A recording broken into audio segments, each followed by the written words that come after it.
Let's talk about spay and neuter of your dog and cat. Spay and neuter is very, very important for many reasons. One, it prevents reproduction. We have lots and lots of stray cats and dogs in the United States, and it's very difficult to keep up with them. There are thousands of dogs and cats that get euthanized every week due to just overpopulation. So spay and neuter prevents that. So that's the number one benefit. Number two is medically.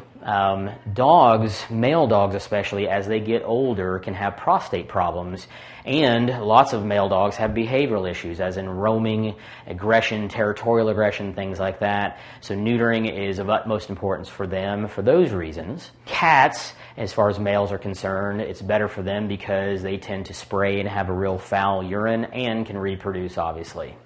Now, as far as females are concerned, female dogs tend to have a very high incidence of mammary carcinomas or breast cancer. And as they get older, that can be a major incidence of problem. They have a much higher incidence if they've even gone through one heat cycle. So that's very important for them. Breast cancer is very difficult to manage, especially in an older pet, and they can actually die from that. So it's very important to do that. Also, females can get uterus infections as they get older after they've had heat cycles, and that can also be life-threatening. So that's another reason to spay your female dog and or cat.